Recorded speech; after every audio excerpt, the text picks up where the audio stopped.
আজকে তো আসতে যাচ্ছে কেন বলো তো? তিলকনগর স্টপেজ এখনো এলো না। এই যে দাদা, দাদা স্কোরটা কি হলো? 217 রানে 4 উইকেট। আরে ভাই, মনে হচ্ছে এবারও ইন্ডিয়া হেরে যাবে। আরে না না, যতক্ষণ আমাদের ক্যাপ্টেন ক্রিজে আছে না, ততক্ষণ আমাদের জেতার চান্স আছে। দেখা যাক।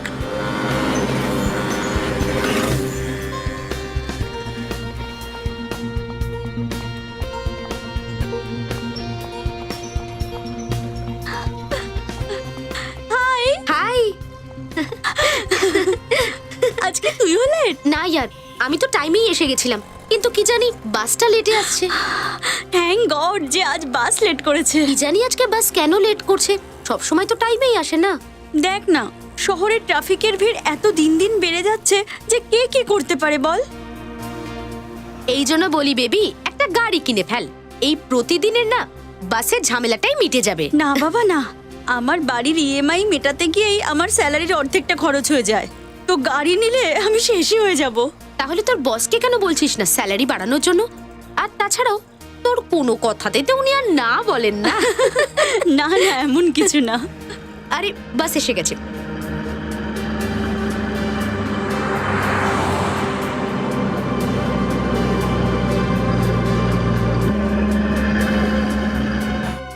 আরে বাসটা ওখানে দাঁড়িয়ে গেল কেন? স্টপ তো এখানে, তাই না? জানি না। চল গিয়ে দেখি আমরা। হ্যাঁ চল। চল।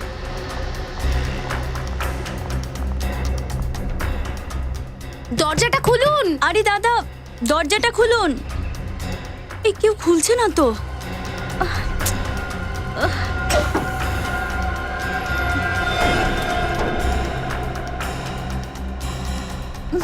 এই বাসে এত দুর্গন্ধ কেন?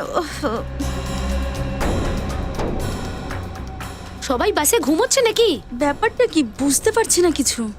উদয়, উদয়, উদয়, মধু।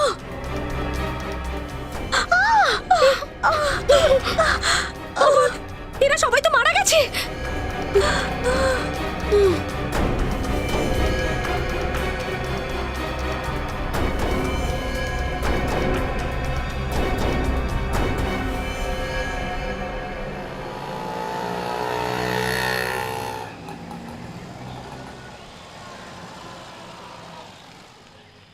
এই অপরাধীদের সাহস দিন দিন বেড়ে যাচ্ছে ডক্টর সালুকে।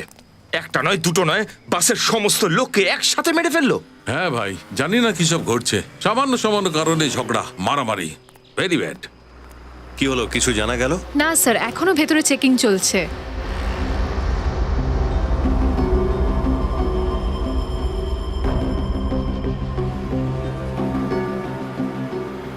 স্যার, দুটো মেয়ে বেঁচে রয়েছে কিন্তু অজ্ঞান। এখন এদের অবস্থা কেমন? স্যার, এদের কিছুক্ষণের মধ্যে জ্ঞান ফিরবে।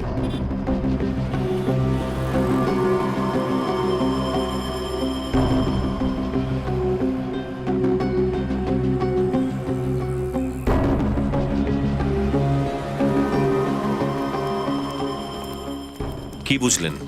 ভেতরে কোনো রেডিয়েশন আছে? না, কোনো রকম রেডিয়েশন নেই। আমি খুব ভালো করে চেক করেছি। তার মানে আমরা ভেতরে যেতে পারি? হ্যাঁ, যেতে পারেন। Thank you.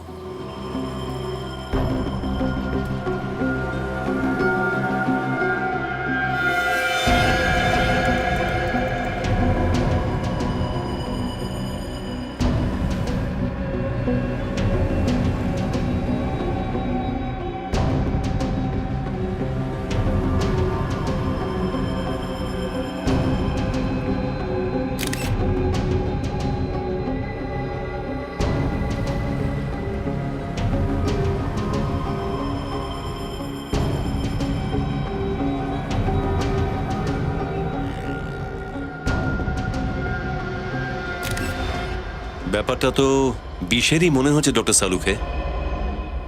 স্যার, এতগুলো লোককে একসাথে বিষ দিয়ে দিল।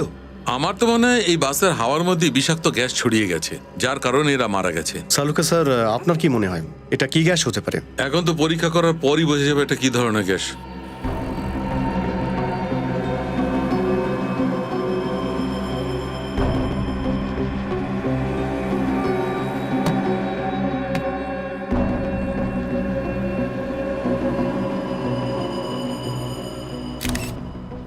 ডক্টর সালুকে হ্যাঁ অভিজিৎ, এটা একটু দেখুন তো।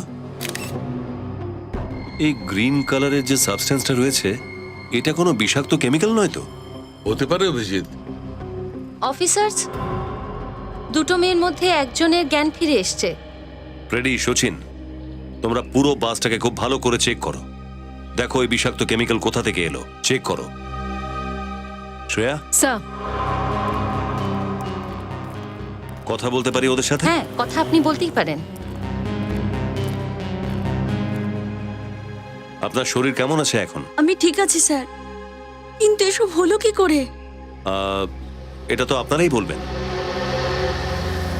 আচ্ছা, এই বাসটা যখন দাঁড়িয়ে ছিল তখন আপনারা বাসের মধ্যে থেকে কাউকে কাউকে নামতে বা উঠতে দেখেছেন? না স্যার, কেউ ওঠেওনি, কেউ নামেওনি।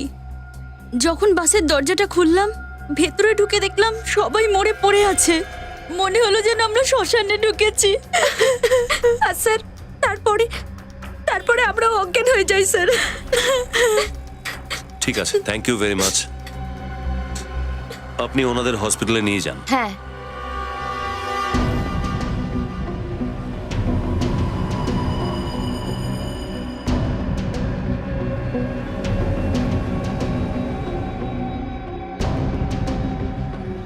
ডক্টর সালুকে কিছু বুঝতে পারলেন? হ্যাঁ অভিজিৎ, এই দেখো, বিষ চামড়ার ওপরে তার প্রভাব দেখাতে শুরু করেছে। সবার চামড়ার ওপরে সবুজ সবুজ দাগ দেখা যাচ্ছে, দেখো।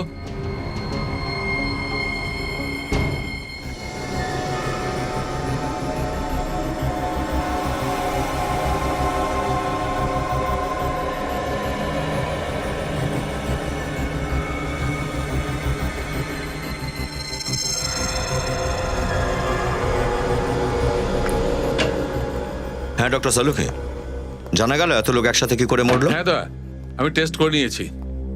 এই যে জায়গায় জায়গায় চামড়াটা সবুজ হয়ে গেছে না, এটা ল্যাসকট স্যান্ডেল নামে বিষাক্ত গ্যাসের কারণে হয়েছে। ওই গ্যাসের কারণে মৃত্যু হয়েছে এদের। ল্যাসকট স্যান্ডেল, এটা আবার কি ধরনের গ্যাস? একটি খুবই মারাত্মক এবং কম পাওয়া যায় এরকম গ্যাস। এটা এরকম একটা বায়োকেমিক্যাল এজেন্ট যেটা সহজে কেউ পায় না। সহজে পাওয়া যায় না? তার মানে শহরের মধ্যে খুব কমই ল্যাবরেটরি আছে যেখানে এই ধরনের কেমিক্যালটা পাওয়া যায়। মাত্র 4-5টা ল্যাবে এটা পাওয়া যায়, তার লিস্ট তোমাকে দিয়ে দেবো। থ্যাংক ইউ ডক্টর সালুকে। আর একটা কথা, এই গ্যাসটা যেহেতু হাওয়ার মধ্যে মেশে, তাই খুব ধীরে ধীরে ছড়িয়ে পড়ে। কিন্তু যদি এটা জোর হাওয়ার সঙ্গে ছড়ানো যায়, যেমন ধরো পাখা কিংবা এসি, তাহলে এটা খুব কম সময়ের মধ্যে বেশি ভয়ঙ্কর হয়ে ওঠে। পাখা অথবা এসি? বাসও তো এসি বাস ছিল। এক্স্যাক্টলি তো। আর আতঙ্কবাদীরা এই কথাটা জানতো, সেই কারণে এসি বাস ঠিক করেছে, যাতে এই বেচারারা বাঁচার সুযোগ না পায়। আরও একটা ব্যাপার, যদি এই গ্যাস কোনোভাবে মানুষের শরীরে ঢুকে যায়, তাহলে 7 থেকে 10 মিনিটের মধ্যে তার মৃত্যু তো নিশ্চিত। স্যার, যেই এটা করেছে অনেক বড় উদ্দেশ্য আর প্ল্যানিং করে করেছে। একবার যদি জানতে পারা যায় যে এই কেমিক্যাল এসেছে কোথা থেকে, কোন ল্যাবরেটরি থেকে, তাহলে উদ্দেশ্যও বোঝা যাবে।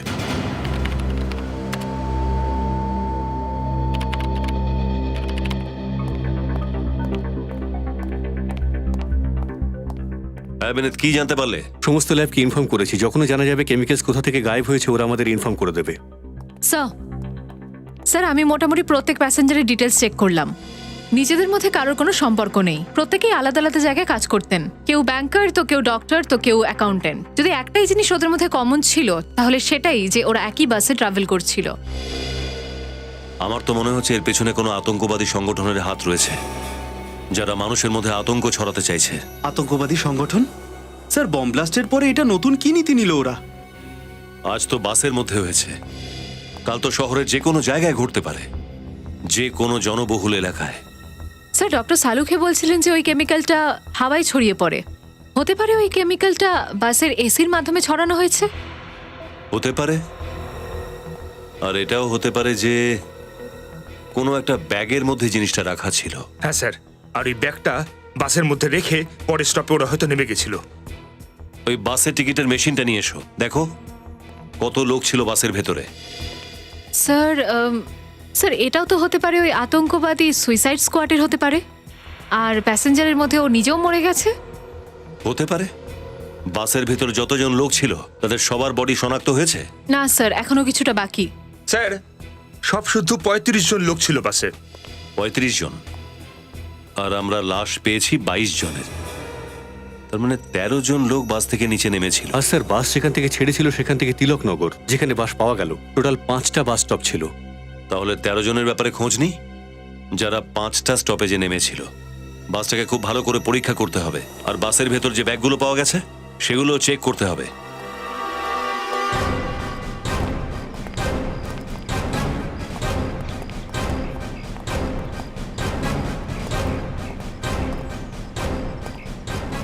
স্যার স্যার এই হলো যতীন। গাড়ির প্রত্যেকটা কল কবজার প্রচুর জ্ঞান আছে এর। যতীন, বাসের এসিটাকে খুব ভালো করে চেক করো, দেখো কোনো গন্ডগোল নেই তো। Okay sir.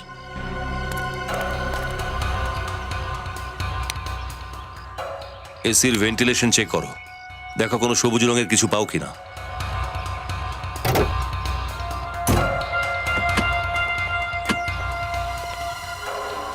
সবকিছু খুব সাবধানে চেক করবে। ২২ জন লোকের মৃত্যু হয়েছে, অনেক কিছুই ঘটতে পারে।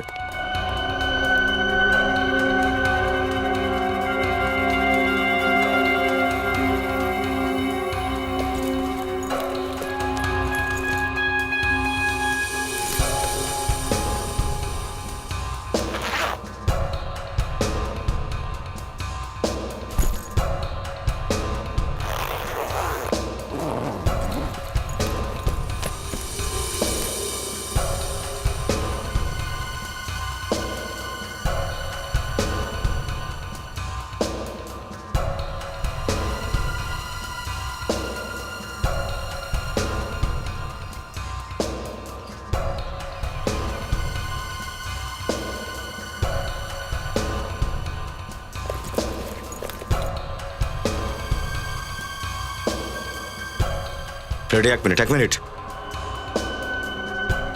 এই পারফিউমের প্যাকটায় কিছু গড়বড় থাকতে পারে, এদিকে দাও।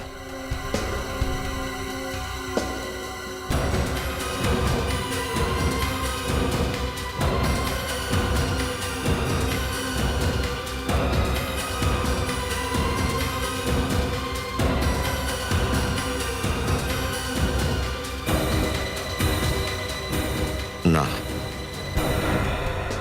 বোতল দেখছি একদম কানায় কানায় ভর্তি, এতে ওই কেমিক্যালটা নেই।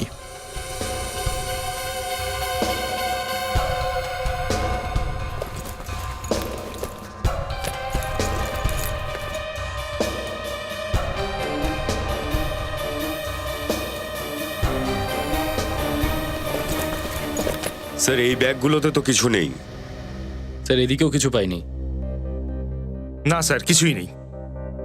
অদ্ভুত ব্যাপার, সমস্ত জিনিসপত্র চেক করা হয়ে গেল কিন্তু কেমিক্যালটার কোনো নামগন্ধ পাওয়া গেল না। আচ্ছা, বাসে কি কিছু পাওয়া গেল? স্যার এসিতে তো কিছু পাওয়া গেল না। আশ্চর্য, বাসে যদি না থাকে তাহলে গ্যাস এলো কোথা থেকে? ওই এয়ার ফিল্টার চেক করেছো? ইয়েস স্যার, কিছু পাওয়া যায়নি স্যার। এসির মাধ্যমে ওই বিষাক্ত গ্যাস যদি বাসের ভেতর না এসে থাকে তাহলে ওই গ্যাস এলো কোথা থেকে? হ্যাঁ দয়া, আচ্ছা, কিছু পেলে কি বাসে? বাসে কিচ্ছু নেই, এসি কি চেক করেছো? কিন্তু ওই কেমিক্যাল কোথাও না কোথাও থেকে তো ঢুকেছে, তাই না? হ্যাঁ, ওকে, যদি কিছু জানতে পারো ফোন করবে আমায়। এটা কিভাবে সম্ভব স্যার? কেমিক্যাল না তো বাসে আছে না জিনিসপত্রে, তাহলে এই কেমিক্যালটা এলো কোথা থেকে? এই কেমিক্যাল এসেছে তো আশেপাশে থেকে নিশ্চয়ই। কেমিক্যালটা যদি গ্যাস ফর্মেই থাকে তাহলে হতে পারে কেউ কেমিক্যালটাকে ছোট কোনো বোতলে নিয়ে এসেছিল। ব্যাগগুলো আবার চেক করো তো।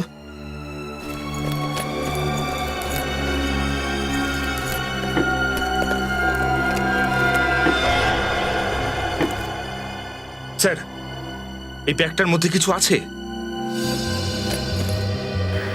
দেখি, এক মিনিট, ছেড়ে দাও।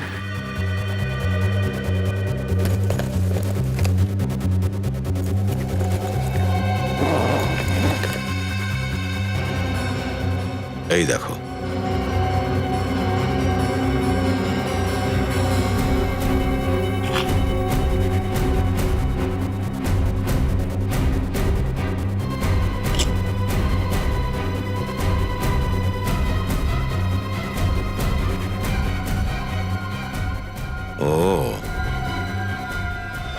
আর এটাই সেই বোতল যাতে কেমিক্যাল রাখা ছিল।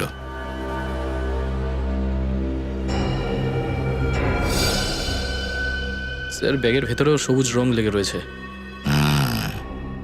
স্যার বোতলটা তো দেখে মনে হচ্ছে কোনো অর্ডিনারি বোতল, আর বোতলের ভেতরে কেমিক্যাল হাত দিয়ে ঢালা হয়েছে। আচ্ছা, সিট নাম্বার 16-তে কে বসেছিল? স্যার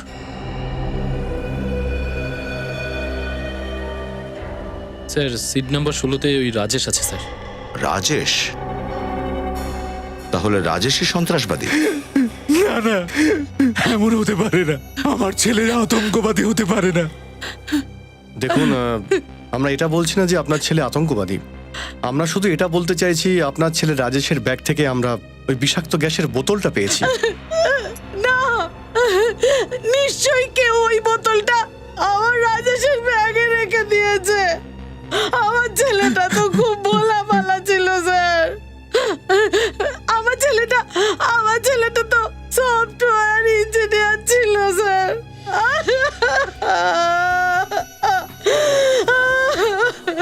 স্যার বিশ্বাস করুন, ওই রকমটা হতে পারে না।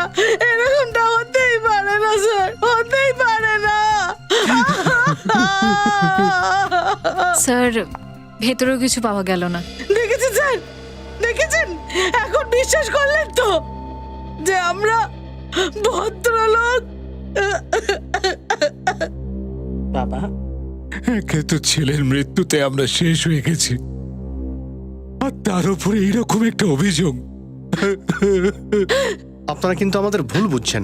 আমরা আপনাদের অপবাদ দিচ্ছি না, শুধু জিজ্ঞাসাবাদ করছি। আপনারা একবারও ভাবেন না তাই না যে আপনাদের এই জিজ্ঞাসাবাদ কারুর মনে আঘাত করতে পারে? তুমি কে?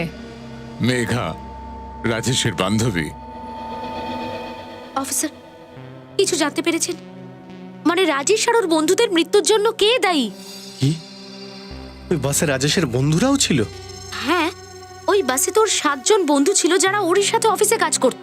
কোথাও এইসব যা হয়েছে এই সব কিছুর পেছনে অফিসের শত্রুতা নেই তো? কিন্তু স্যার, যদি রাজেশের অফিসে এরকম কোনো প্রবলেম থাকতো তাহলে ও আমাকে বলতো সেটা। ও নিশ্চয়ই আমাকে বলতো।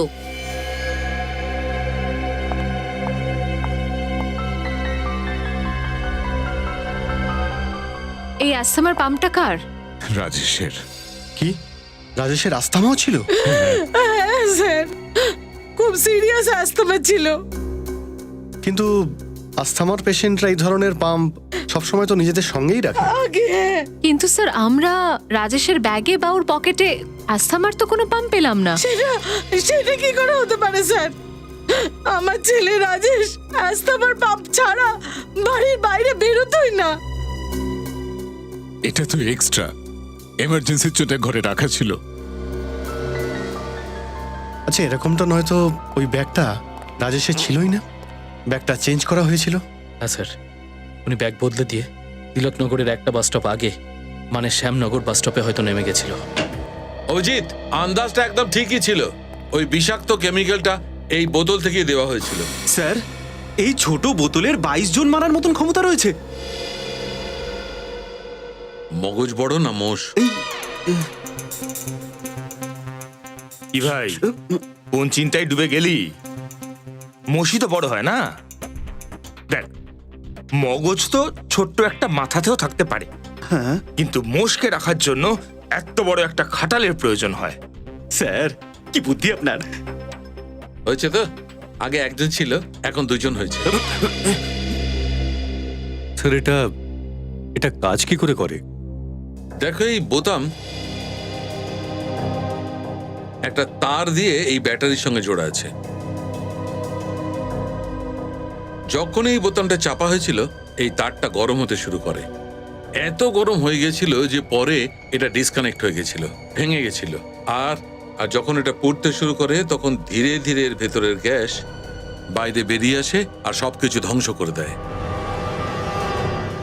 এই বোতামটা চাপা আর গ্যাস বেরোবার মধ্যে কতটা সময় লাগে ডক্টর সালুকে? 60 থেকে 90 সেকেন্ড। তার মানে রাজেশের কাছে 90 সেকেন্ড ছিল এই কাজটা করবার জন্য। তার মানে এই রাজেশ তিলকনগরের এক স্টপ আগেই নেমে যেতে পারতো, তাহলেও বাসে বসে থাকলো কেন? এই রাজেশ সফটওয়্যার ইঞ্জিনিয়ার ছিল, তাই না? হ্যাঁ স্যার, কোনো এমআরপি কোম্পানিতে কাজ করতো আর মহেশনগরে থাকতো। স্যার আমি শহরের প্রত্যেক কটা ল্যাবেই খোঁজ নিলাম, কোথাও কোনো কেমিক্যাল চুরি হওয়ার কোনো খবর নেই। কোথা থেকেও চুরি হয়নি, তাহলে ওই বিষাক্ত কেমিক্যাল রাজেশের ব্যাগে এলো কি করে?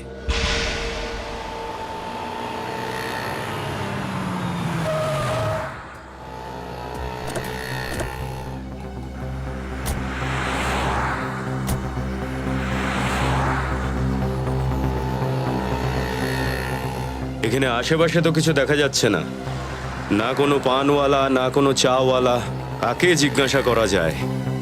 স্যার ওই যে সামনে রাস্তার ওই পারে ওই পেপারওয়ালা দেখতে পাচ্ছি, ওকে গিয়ে জিজ্ঞেস করি। চলো।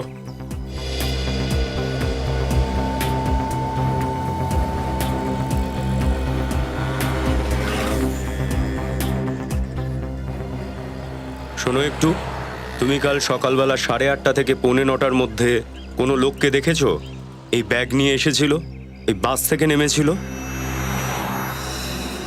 8:30 9টার মধ্যে?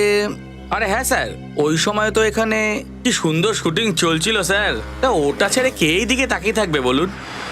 শুটিং? কিসের শুটিং? স্যার ওই সিরিয়াল আসছে না, কি নাম জানি ওটার, সাজান সাজনি কা প্যার, ওরই শুটিং চলছিল স্যার। কোথায় হচ্ছিল শুটিংটা? শুটিং দেখাচ্ছি স্যার, আসুন দেখাচ্ছি। শুটিং এখানে চলছিল স্যার। ওইদিকে হিরো দাঁড়িয়ে ছিল আর এইদিকে হিরোইন। কি সুন্দর ডায়লগ বলছিল স্যার, দেখে তো মজাই হচ্ছিল স্যার খুব। হিরোইন এখানে আর হিরো এখানে দাঁড়িয়েছিল, আর এই বাস স্টপটা এক্স্যাক্টলি তার পিছনে। আচ্ছা এটা বলো যে ক্যামেরা কোথায় ছিল? কি স্যার, যখন হিরো হিরোইন এদিকে দাঁড়িয়ে আছে তো ক্যামেরা তো ওইদিকেই দাঁড়িয়ে থাকবে না স্যার?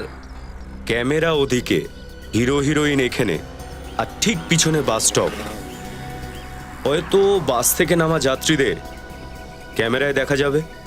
হ্যাঁ, সেটা হতে পারে। শুটিংটা কতক্ষণ চলেছিল? আরে স্যার ব্যাপারটা হলো কি, ডাইরেক্টরটা না খুব খুঁতখুঁতে, প্রত্যেকটা কথায় কাট কাট কাট, এক ডায়লগ 2-2.5 ঘন্টা আচ্ছা, ধরে। ঠিক আছে। কি নাম যেন বললে সিরিয়ালটা? হ্যাঁ স্যার, আমারও মনে হচ্ছে আপনিও শুটিং দেখতে চান। স্যার ওই পাশের গলি আছে না, ওখানে শুটিং চলছে স্যার, গিয়ে দেখুন না স্যার। চলো। রাহুল, রাহুল আমি তোমাকে ভালোবাসি রাহুল। তাহলে ছেড়ে দাও ওই পৃথিবীকে, ভুলে যাও সবকিছু আর চলে আসো আমার বুকে। আসছি। কাট কাট কাট, এটা তোমরা কি করছো দুজনে? এই 18 নম্বর টেক ছিল, এই শটটার জন্য যদি সারাদিন চলে যায় তাহলে প্রডিউসার তো আমার ব্যান্ড বাজিয়ে দেবেন। সরি স্যার, কিন্তু ওর ওজনটা এতটাই বেশি যে আমি ব্যালেন্স রাখতে পারি না। আমার ওজন মোটেই বেশি নয়, যদি তুমি জিমে যেতে না তাহলে আজকে আর এই দিনটা দেখতে হতো না। ডিরেক্টর সাহেব, আপনার সাথে কিছু কথা আছে। নাও, এখন এরাও আমার সঙ্গে কথা বলবে, বলুন কি বলতে চান। আমরা সিআইডি থেকে এসেছি। আপনারা সিআইডি থেকে? কিন্তু স্যার আমার কাছে এখানে শুটিং করার পারমিশন আছে। এই যে দেখুন স্যার, এই যে চিঠি, এটা দরকার নেই। আমরা এখানে অন্য একটা কারণে এসেছি। সেটা কি স্যার? কালকে আপনারা সামনে বাস স্টপে শুটিং করছিলেন না? হ্যাঁ, ওর সামনের রাস্তাটায়। তাহলে তো আপনি জেনেই গেছেন কাল ওখান দিয়ে যাওয়া একটি বাসে 22 জনের মৃত্যু হয়েছে। হ্যাঁ, আমি পেপারে পড়েছি, খুব খারাপ হয়েছে ব্যাপারটা। আমরা আপনাদের শুটিং এর ফুটেজ দেখতে চাই। হয়তো আপনাদের শুটিং এর ফুটেজে ওই বাসটা দেখা গেছে। আগে নিশ্চয়ই, আমরা যদি আইনের কিছু সহায়তা করতে পারি তাহলে এর থেকে গর্বের আর কি হতে পারে আমাদের জন্য। আসুন।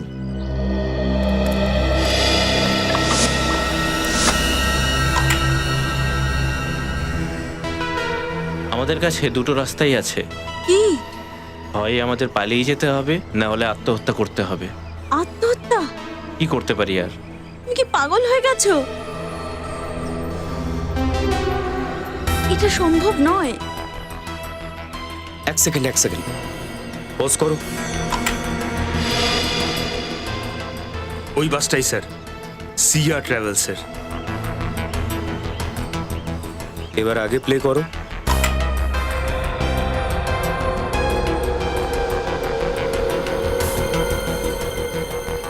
পজ করো। এর হাতেও একেবারে সেই ধরনের ব্যাগ যেরকম রাজেশের ছিল।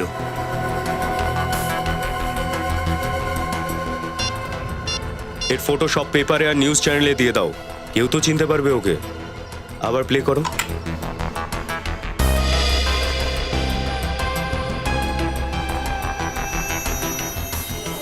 এই লোকটা রাস্তা থেকে গলির ভিতরে ঢুকেছিল। চলো গলিতে গিয়ে দেখি। এই গলিটায় এসেছিল না ওই লোকটা? হ্যাঁ, গলি তো এইটাই। আরে কিন্তু এই গলি তো সামনে গিয়ে শেষ হয়ে যাচ্ছে, ডেড এন্ড। হতে পারে ও এই বিল্ডিংগুলোরই কোথাও থাকে বা এখানে এসেছিল। একটা কাজ করো, তোমরা বিল্ডিংগুলোতে গিয়ে জিজ্ঞাসাবাদ করো, ততক্ষণে আমি রাস্তার লোকেদের জিজ্ঞাসা করি।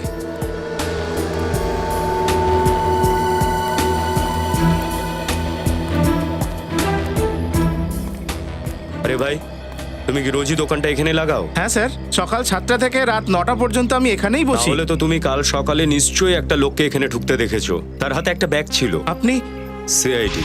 কাল সকালের কথা বলছেন? 8:30 থেকে 8:45 মধ্যে। না স্যার, আমি দেখিনি। স্যার, সব বিল্ডিং এর ওয়াচম্যানদের জিজ্ঞাসাবাদ করা হয়েছে, তারা বলছে তারা এরকম কোনো ব্যাগওয়ালা লোককে দেখেইনি, আর না তো এরকম লোক এখানে থাকে। অদ্ভুত ব্যাপার, সামনে রাস্তাটা বন্ধ, কোনো বিল্ডিং এ যায়ও নি, তাহলে এই গলিটা ঢুকলো কেন? স্যার এমনটা নয় তো ওই লোকটা গলির ভিতরে ব্যাগ লুকোতে এসেছিল? ব্যাগ লুকাতে? হ্যাঁ স্যার, লোকটা বাস থেকে নেমেই ওইটা ভেবেছিল ব্যাগটা কোথাও লুকোতে হবে, যাতে ওর ওপরে কেউ সন্দেহ না করে।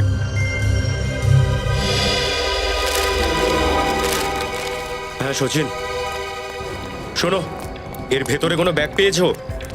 না স্যার, কাল তো আমি আসিনি, আমার শরীর খারাপ ছিল। তার মানে কালকের ময়লা এখনো এখানেই আছে, চেক করো।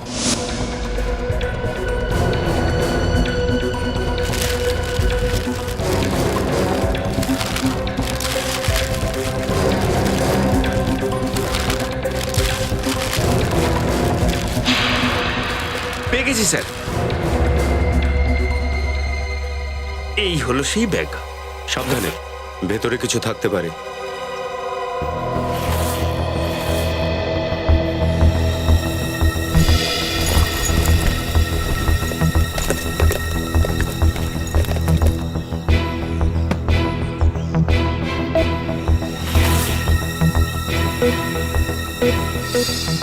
ও, এই হলো রাজেশের আস্থামা পাম্প।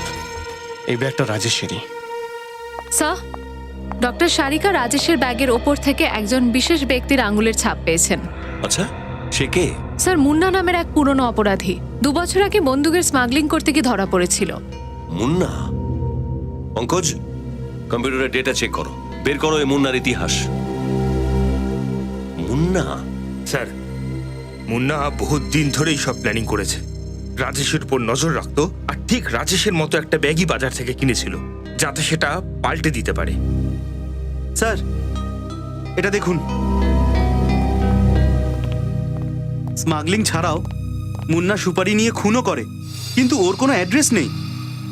স্যার, একজন হরিয়া নামের লোকও মুন্নার সঙ্গে আগে কাজ করত, আমি জানি ওকে, পরে ও ইনফর্মার হয়ে যায়। ভেরি গুড, ফোন লাগাও ওই হরিয়াকে, মুন্নার খোঁজ খবর পাওয়া যাবে। স্যার। স্যার, এই মুন্না তো একজন সুপারি কিলার, এই আতঙ্কবাদীদের সাথে যোগাযোগ হলো কি করে? পয়সার লোভ দেখিয়েছে, ব্যাস হয়ে গেল, সুপারি কিলার থেকে আতঙ্কবাদী। স্যার, স্যার মুন্নার খোঁজ খবর পেয়ে গেছি স্যার। কোথায়? পেপার বাড়ির কোথাও একটা আড্ডা কেটে বসেছে ও। পেপার ওয়ারি? এই মুন্নাকে ঘুম পাড়াবার সময় এসে গেছে। মুন্না একটা আতঙ্কবাদী, সাবধানে, বিপদ হতে পারে। স্যার। এসো।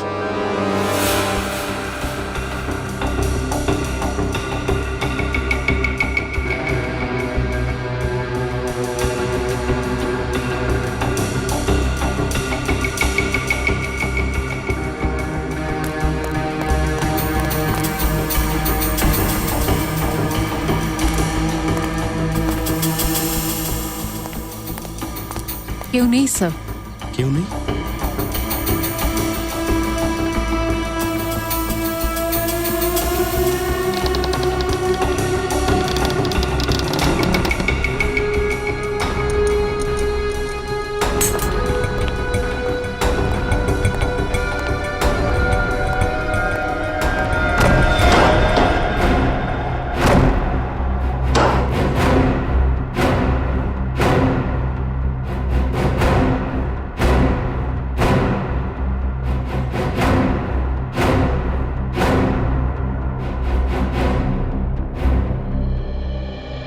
স্যার এই মুন্না তো ঠিক সময় মতো কেটে পড়েছে। হ্যাঁ, অপরাধী সবসময় অপরাধ করে নিজের ঠিকানা বদলে ফেলে। একটা কাজ করো, পুরো ঘরটাকে সার্চ করো, নিশ্চয়ই কিছু না কিছু ফেলে গেছে ও। স্যার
নিখিল, কিছু পেলে তুমি?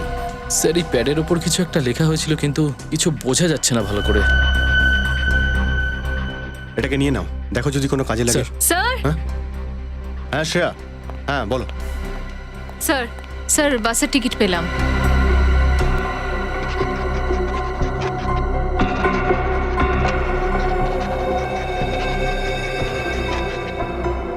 একটা ব্যাপারে তো শিওর হওয়া গেল যে ওই ব্যাগটা মুন্নাই ওই বাসে রেখেছিল। ওই বাসের টিকিট এটা, আর টাইম আর ডেটটাও ম্যাচ করছে।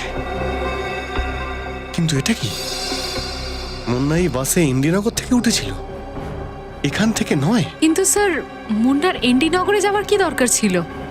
ওর তো পিপাটবাড়ি বাস স্ট্যান্ডে গেলেই সুবিধে হতো। সেটা এই জন্য যে হয়তো মুন্না এনডি নগরে কারোর সঙ্গে দেখা করতে গিয়েছিল। এই নোটপ্যাড থেকে এনডি নগরের একটা বাড়ির অ্যাড্রেস পেয়েছি স্যার।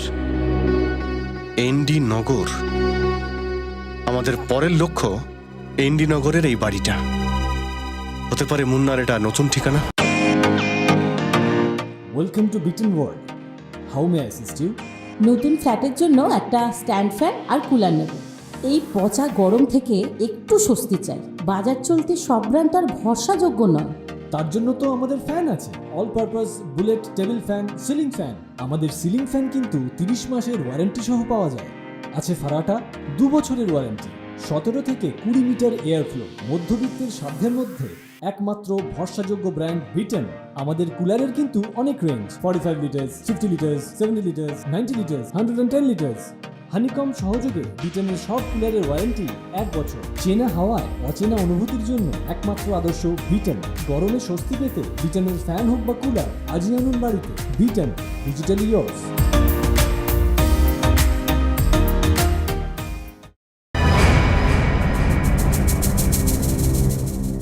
স্যার দরজা খোলা আছে, মনে হয় মুন্না ভেতরেই আছে। সাবধানে।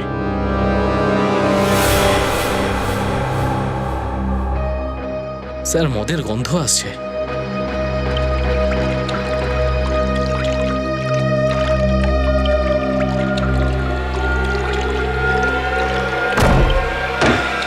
মাই গড, মাই গড।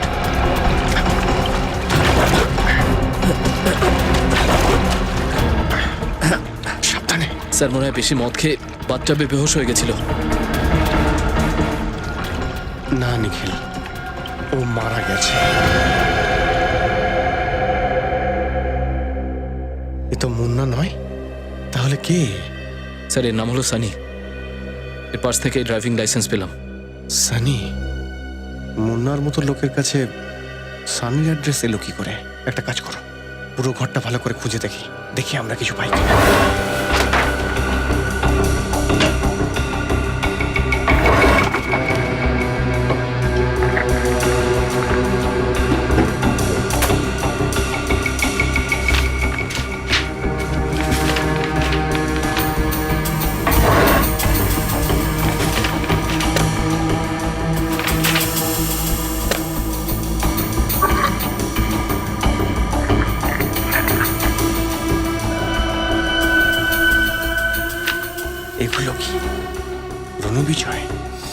তো ওই বাসে ছিল না? এও তো মারা গেছে। স্যার ফটো দেখে তো মনে হচ্ছে যে এই সানি আর রণবিজয় একে অপরকে চিনতো, আর মনে হয় খুব ভালোই বন্ধুত্ব ছিল। এরা কত ভালো বন্ধু ছিল সেটা রণবিজয়ের পরিবারের লোকেরাই বলতে পারবে। সানি আর রণবিজয় ছোটবেলার বন্ধু ছিল। ছোটবেলার বন্ধু? হ্যাঁ, 5 জনে স্কুল আর কলেজে একসাথেই পড়েছিল। 5 জন মিলে?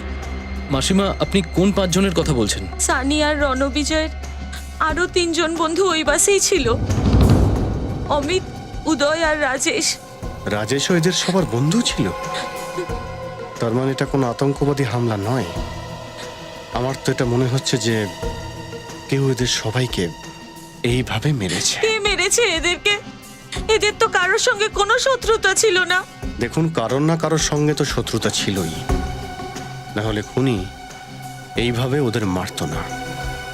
এই 5 জনের অতীতকে এবার ঘেঁটে দেখতে হবে। স্যার, সালুকে স্যারের রিপোর্ট এসে গেছে। স্যার, এই রিপোর্টে পরিষ্কার লেখা আছে যে সানির বাথটবে ডুবে যাবার কারণ মদ নয়, ড্রাগস, যেটা সানির রক্তে পাওয়া গেছে। ড্রাগস? মানে সানি মদ খেত না? না। তবে কি সানি ড্রাগস নিত? না বিনীত, রিপোর্টে পরিষ্কার লিখে দেওয়া আছে সানিকে ওই ড্রাগ ইঞ্জেকশন ওর ঘাড়ের পেছন দিকটা দেওয়া হয়েছিল। কোনো মানুষ ড্রাগ নিলে হয় কবজিতে দেবে, না হলে হাতে দেবে, ঘাড়ের পেছনে এমন কিছু একটা হয়েছে যে মুন্না সানির দরজাটা খটখট করেছিল, সানি দরজাটা খুলল, ভেতরে যাওয়ার জন্য পেছন দিকে ঘুরলো, তো মুন্না ওই ড্রাগের ইঞ্জেকশনটা ওর ঘাড়ের পেছন দিকটা ঢুকিয়ে দিল। সানি অজ্ঞান হয়ে পড়ে গেল, মুন্না ওকে তুলল আর বাথটাবের জলে ডুবিয়ে মেরে ফেলল। চারিদিকে মদ ছড়িয়ে দিল যাতে সবার মনে হয় যে এটা একটা অ্যাক্সিডেন্টাল ডেথ। যেমন ভাবে মার্ডারটাকে অ্যাক্সিডেন্টে রূপ দেওয়া হয়েছে, ঠিক তেমন করে বাসের ঘটনাটাকেও আতঙ্কবাদী রূপ দিয়েছে। আমরা ভাবছিলাম যে এর পেছনে কোনো আতঙ্কবাদী সংগঠনের হাত আছে, কিন্তু আসলে এটা খুন। সানির মৃত্যু হয়েছে 6টা থেকে 7টার মধ্যে, মানে 6টা থেকে 7টার মধ্যে সানিকে খুন করার পরে মুন্না এনডি নগরের বাস স্ট্যান্ডে পৌঁছয়, আর ও ওখান থেকে 7:45টার বাস ধরে, আর সুযোগ বুঝে রাস্তায় ওই কেমিক্যালের ব্যাগ রাজেশের ব্যাগের সাথে পাল্টাপাল্টি করে। ওর কাজ ওখানে শেষ। একটা চমকে দেওয়ার মতো খবর পেয়েছি। সেটা কি? স্যার, 5 বছর আগে এই সানি একটা খুনের কেসে ধরা পড়ে, কিন্তু আসল সময়েই সাক্ষীরা কোর্টে এসে হাজিরা দেয় না, আর সানি মুক্তি পেয়ে যায়। আচ্ছা, ওই সাক্ষীদের মধ্যে ওই রণবিজয় আর ওর 3 বন্ধু ছিল না তো? হ্যাঁ স্যার, ওরাই ছিল, ঠিক বলেছেন আপনি। খুন কার হয়েছিল? কোনো মনিকা নামের একটি মেয়ে। মনিকা? তার মানে খুনি ওই মনিকার কোনো বন্ধু বা আত্মীয় হবে, যে ওর মৃত্যুর প্রতিশোধ নিচ্ছে। এখন সিআইডির এসে কি লাভ? আমার মনিকাকে তো ন্যায় দিতে পারেননি আপনারা। তাই এখন আপনার স্বামী খুন করে বদলা নিচ্ছে। কি বলছেন আপনারা? সত্যি কথাই বলছি, একবার ডাকুন তো ওনাকে। কোত্থেকে ডাকবো? মারা গেছেন উনি। কি? উনিও মারা গেছেন? আগে হ্যাঁ, একজন বয়স্ক বাবার কাঁধে এত শক্তি হয় না যে জোয়ান মেয়ের মৃত্যুর বোঝার সাথে আইনের অন্যায়ের বোঝাও সইতে পারে। যখন আইন আমার মনিকার খুনিকে মুক্ত করে দেয়, উনি সেটা সহ্য করতে পারেননি, আত্মহত্যা করেছেন উনি। খুবই অন্যায় হয়েছে আপনার সাথে, প্লিজ নিজেকে একটু সামলান। দেখুন ম্যাডাম, আপনাদের ফ্যামিলির সঙ্গে যা যা ঘটেছে তার জন্য সত্যি আমরা খুব দুঃখিত। প্রথমে আপনাদের মেয়ে মনিকা, আর তারপর আপনার স্বামী। আসলে ব্যাপার হচ্ছে এমন কেউ একজন আছে যে মনিকার খুনি আর তার বন্ধুদেরকে মারছে। মনিকার খুনি মারা গেছে? সেটা কে করলো? আমরাও এটাই খোঁজার চেষ্টা করে যাচ্ছি। নিশ্চয়ই কেউ মনিকার আত্মীয় হবে। না, কিন্তু যেই এটা করে থাকুক আমি তাকে আশীর্বাদ করছি। কেউ অন্তত আছে যে আমার মেয়ের খুনের বদলা নিচ্ছে। ও শুধু আপনার মেয়ের খুনিকেই নয়, অনেক নিরপরাধ মানুষকে শিকার বানিয়ে ফেলেছে। যদি এরকম মানুষকে আপনি আশীর্বাদ করেন তাহলে মাসিমা, আমার মনে হয় না এটা ভালো হবে। ম্যাডাম, মনিকার কোনো ভাই আছে? আগে না, ও আমাদের একমাত্র সন্তান ছিল। তাহলে এটাও হতে পারে যে আপনার মেয়ে মনিকা ওকে ভালোবাসতো? হ্যাঁ, ও আর সঞ্জয় একে অপরকে খুব ভালোবাসতো। ওদের বিয়ে হওয়ার কথা ছিল, কিন্তু ও তো খুব ভালো ছেলে, ও এমনটা করতে পারে না। সে কতটা ভালো সেটা তো আমরা খোঁজ নেবই। সঞ্জয়, এসব এসব কি বাজে কথা বলছো মুন্না তুমি? সব টাকা তো আমি তোমায় দিয়ে দিয়েছি। সঞ্জয় বাবু, সব নয়, অর্ধেক টাকা। মানেটা কি? মানে ওই সব টাকা 4 জনকে হত্যা করার জন্য দেয়া হয়েছিল। ওর সাথে আরো 18 জন মারা গেছে। ওদের কি, ওরা কি এমনি এমনি মরে গেছে? দেখো মুন্না, এটা তো ব্ল্যাকমেল করছো তুমি। বেইমানির ধান্দায় তুমি আদর্শ খুঁজছো। আমার টাকা চাই, টাকা। দেখো মুন্না, তুমি তুমি শুরু থেকেই জানতে যে প্ল্যানের হিসেব মতো বাসে যতজনই লোক থাকবে তারা তারা সবাই মারা যাবে, যাতে ওই 4টে বন্ধু মারা যেতে পারে। আর পুলিশ এটা একটা আতঙ্কবাদী হামলা যাতে ভাবে। এখন আমার কাছে আর টাকা নেই, তুমি তুমি প্লিজ এখান থেকে চলে যাও। ঠিক আছে, কোনো ব্যাপার না, সব প্রমাণ আছে আমার কাছে।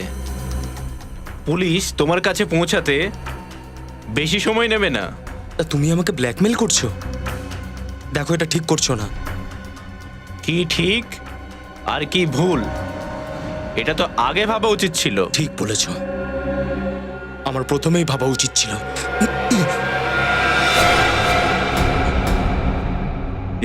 কি করছো সঞ্জয়? আমাকে মেরো না।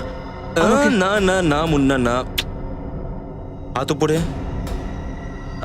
আমাকে মেরো না। যে লোকটা 22 জনকে মারতে পারে সে কি তোকে মারতে পারে না? সঞ্জয়, আমাকে মেরো না।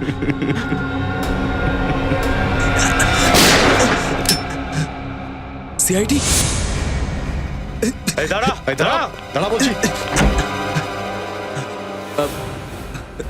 আমি কিছু করিনি স্যার। স্যার, ওই গুন্ডা মুন্না করেছে। বলুন, বাসে বসে থাকা লোকগুলোকে মেরে ফেললো। আমরা সব জানি তুই করেছিস এসব। মনিকার খুনের প্রতিশোধ নিতে চাস তুই, তাই না? না স্যার। চাস না?